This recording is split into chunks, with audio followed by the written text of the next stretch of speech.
नमस्कार दोस्तों, अल्द्रू एकेडमी में आपका जोरदार स्वागत है। आज हम एमए हिस्ट्री के MAHI 05 यानी प्राचीन भारत में राज्य और राज व्यवस्था विषय की क्रैश कोर्स करने वाले हैं। जून 2026 की परीक्षा के लिए आज हम सेक्शन ए के सबसे महत्वपूर्ण 20 प्रश्नों को बिल्कुल आसान भाषा में कवर करेंगे। तो चलिए पूरे जोश के साथ शुरू करते हैं। तो दोस्तों, हमारा पहला प्रश्न है 2 या 4 महाजनपदों के नाम लिखिए। और यहां स्क्रीन पर देखिए, ये सवाल कितनी बार रिपीट हुआ है।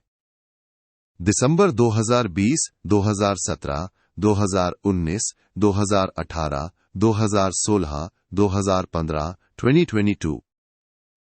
ये सबसे महत्वपूर्ण प्रश्नों में से एक है, इसे अच्छे से याद कर लीजिएगा। इसका उत्तर बहुत सरल है दोस्तों। प्राचीन भारत में कुल 16 महाजनपद थे, लेकिन आपको सिर्फ कुछ प्रमुख नाम याद रखने हैं, जैसे मगध, सलवजी और काशी। ये उस समय के सबसे शक्तिशाली राज्यों में से थे। बस ये 4 नाम लिख दीजिए, पूरे नंबर पक्के। अगला प्रश्न है, नीतिसार का लेखक कौन था या ये ग्रंथ किसने लिखा? दोस्तों, ये सवाल भी परीक्षा में कई बार पूछा गया है। दिसंबर 2019, 2017, जून 2019 और भी कई साल। तो इस पर भी पूरा ध्यान दीजिएगा। तो इसका जवाब है, नीतिसार ग्रंथ को कामंदक ने लिखा था। यह ग्रंथ गुप्त काल के समय का माना जाता है और इसमें भी राजनीति और राजकाज के बारे में महत्वपूर्ण बातें बताई गई हैं। याद रखिए, नीतिसार मतलब कामंदक। चलिए अब देखते हैं प्रश्न संख्या 3। प्राचीन भारत के विशेषकर उत्तर पश्चिमी गणतंत्रों के नाम लिखिए। ये प्रश्न भी बहुत महत्वपूर्ण है, जैसा कि आप देख सकते हैं, यह भी कई बार परीक्षा में आ चुका है। तो दोस्तों, प्राचीन भारत में सिर्फ राजतंत्र ही नहीं बल्कि गणतंत्र भी थे। और उत्तर पश्चिम भारत में जो प्रमुख गणतंत्र थे उनके नाम है माल, वक्षुद्र, यौधेय और अर्जुनायन। ये नाम अच्छे से याद कर लीजिए। हमारा अगला सवाल है, वर्णाश्रम धर्म या व्यवस्था की व्याख्या कीजिए। दोस्तों, यह प्रश्न भी हाल के वर्षों में लगातार पूछा जा रहा है, जैसे दिसंबर 2023, 2020, 2019। ये एक बहुत ही बेसिक और महत्वपूर्ण कॉन्सेप्ट है। इसको आप ऐसे समझिए, वर्णाश्रम धर्म प्राचीन भारतीय समाज का आधार था। इसमें समाज को 4 वर्णों यानी ब्राह्मण, क्षत्रिय, वैश्य, शूद्र में बांटा गया था और इंसान के जीवन को 4 आश्रमों यानी ब्रह्मचर्य, गृहस्थ, वानप्रस्थ और संन्यास में बांटा गया था। यही पूरी व्यवस्था वर्णाश्रम कहलाती है। प्रश्न संख्या 5 है, विदत को परिभाषित कीजिए। ये भी एक बहुत ही महत्वपूर्ण प्रश्न है। आप देख सकते हैं, दिसंबर 2023, 2019, जून 2019, 2017 और जून 2023 में भी ये आया है। तो इसे ध्यान से समझिएगा। दोस्तों, विदत एक बहुत ही प्राचीन वैदिक संस्था थी। ये सभा और समिति से भी पुरानी मानी जाती है। इसका मुख्य काम था नागरिक, सैनिक और धार्मिक मामलों पर चर्चा करना और निर्णय लेना। तो विदत एक तरह की प्राचीन संसद थी। दोस्तों, एक छोटी सी लेकिन बहुत जरूरी बात, अगर आप इस परीक्षा में 75% से ज्यादा मार्क्स पक्के करना चाहते हैं तो इस पूरी सब्जेक्ट गाइड की PDF को अभी डाउनलोड करें। इसमें सभी महत्वपूर्ण प्रश्न और उनके उत्तर दिए गए हैं। डायरेक्ट डाउनलोड लिंक नीचे डिस्क्रिप्शन बॉक्स में दिया गया है। चलिए आगे बढ़ते हैं। प्रश्न संख्या 6, मंडल सिद्धांत क्या है? ये सवाल भी बहुत बार रिपीट हुआ है। दिसंबर 2019, 2018, 2015 और हाल ही में जून 2023 और दिसंबर 2022 में भी आया है। बहुत ही महत्वपूर्ण। मंडल सिद्धांत को कौटिल्य ने अपने अर्थशास्त्र में दिया था। इसका सीधा सा मतलब है, ये एक राजा को अपने पड़ोसी राज्यों के साथ कैसे संबंध रखने चाहिए, इसकी एक पूरी रणनीति है। कौन दोस्त होगा, कौन दुश्मन, यह सब मंडल सिद्धांत बताता है। अगला प्रश्न है, सप्तांग सिद्धांत क्या है, या इसे परिभाषित कीजिए। दोस्तों, यह भी कौटिल्य का एक और सुपरहिट सिद्धांत है। परीक्षा में कई बार पूछा गया है, तो इसे रट लीजिएगा। सप्तांग सिद्धांत का मतलब है राज्य के 7 अंग। जैसे हमारे शरीर के अंग होते हैं, वैसे ही कौटिल्य ने राज्य के 7 जरूरी अंग बताए हैं। ये हैं स्वामी यानी राजा, अमात्य यानी मंत्री, जनपद यानी भूमि और प्रजा, दुर्ग यानी किला, कोश यानी खजाना, दंड यानी सेना और मित्र यानी दोस्त राजा। प्रश्न संख्या 8 2 या 4 स्मृतियों के नाम लिखिए। ये भी एक बहुत ही कॉमन और बार बार आने वाला सवाल है। जैसा कि आप देख सकते हैं, जून 2023 और 2022 में भी ये पूछा गया है। इसका उत्तर बहुत आसान है। प्राचीन भारत की कुछ प्रमुख स्मृतियां हेमनुस्मृति याज्ञवल्क्य, स्मृति नारद स्मृति और बृहस्पति स्मृति। बस ये 4 नाम याद कर लीजिए, काम हो जाएगा। अगला सवाल, महाभारत का लेखक या रचयिता कौन था? ये सवाल भी कई बार परीक्षा में आ चुका है। ये तो हम सबको पता होना चाहिए। जी हां, बिल्कुल सही। महाभारत की रचना महर्षि वेद व्यास ने की थी। यह भारत का ही नहीं बल्कि दुनिया के सबसे बड़े महाकाव्यों में से एक है। प्रश्न संख्या 10, शांति पर्व की विषय वस्तु क्या है? दोस्तों, ये सवाल महाभारत से ही जुड़ा है और परीक्षा के लिए बहुत महत्वपूर्ण है।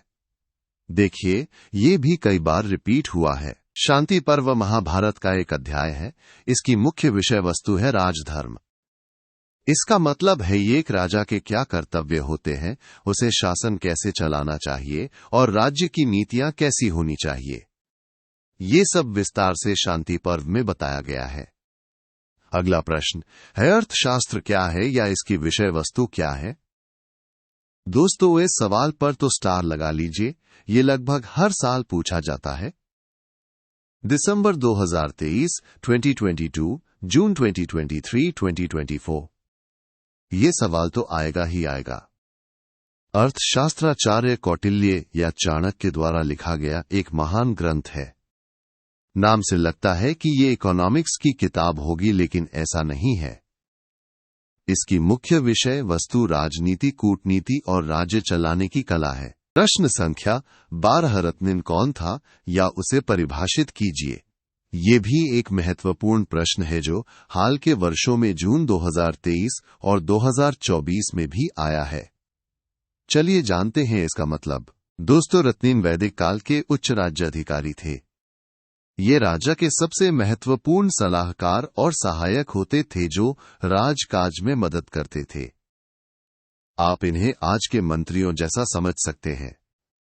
बाद में इन्हीं को मंत्री कहा जाने लगा। अगला प्रश्न है, 4 पुरुषार्थों के नाम लिखिए। ये भी एक बहुत ही सरल और महत्वपूर्ण प्रश्न है जो कई बार परीक्षा में पूछा गया है। प्राचीन भारतीय दर्शन के अनुसार मनुष्य के जीवन के 4 लक्ष्य होते हैं जिन्हें पुरुषार्थ कहा जाता है। ये हैं धर्म, अर्थ, काम और मोक्ष। बस ये 4 नाम आपको लिखने हैं। प्रश्न संख्या 14, 2 या 4 वेदों के नाम लिखिए।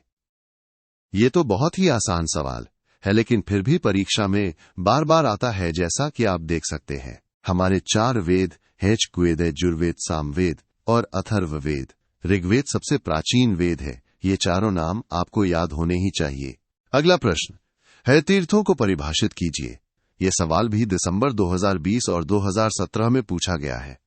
यहां तीर्थ का मतलब थोड़ा अलग है, चलिए समझते हैं।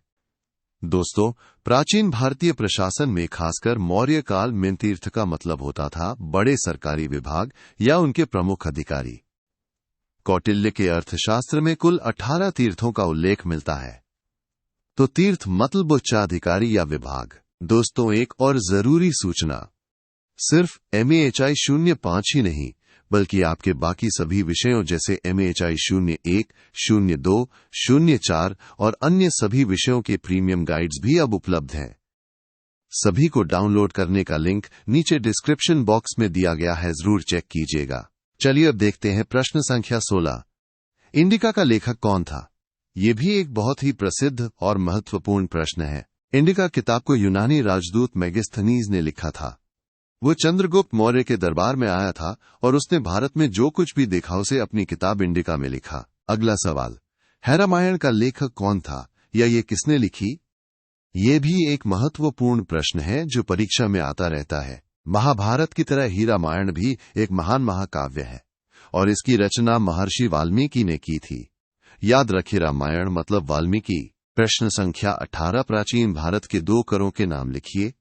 ये सवाल भी परीक्षा में पूछा गया है, खासकर जून 2024 में, तो ये महत्वपूर्ण है। प्राचीन भारत में राजा अपनी प्रजा से कई तरह के टैक्स यानी कर वसूलता था। इनमें से 2 प्रमुख कर थे, बलि और अपशुकर। बलि एक तरह का भू राजस्व था और पशुकर पशुओं पर लगने वाला टैक्स था। अगला प्रश्न है, स्मृतियों को परिभाषित कीजिए। ये सवाल भी कई बार पूछा गया है। चलिए इसे आसान भाषा में समझते हैं। दोस्तों, स्मृतियां वे धर्म ग्रंथ हैं जिनमें इंसानों के लिए नियम कानून लिखे गए हैं। इसमें व्यक्तिगत, पारिवारिक और सामाजिक जीवन जीने के तरीके और नियम बताए गए हैं। इन्हें धर्मशास्त्र भी कहा जाता है, जैसे मनुस्मृति। और दोस्तों, हमारा आज का आखिरी सवाल है, सभा और समिति को परिभाषित कीजिए, यह क्या थी? ये वैदिक काल से जुड़ा एक बहुत ही महत्वपूर्ण प्रश्न है। सभा और समिति दोनों ही वैदिक काल की राजनीतिक संस्थाएं थीं। इसको ऐसे समझिए, समिति एक बड़ी सभा थी जिसमें कबीले के सभी लोग हिस्सा लेते थे और राजा को चुनते थे, जबकि सभा एक छोटी और चुनिंदा लोगों की संस्था थी जो न्याय और अन्य मामलों पर काम करती थी। तो दोस्तों, इसी के साथ हमारा आज का क्रैश कोर्स समाप्त होता है।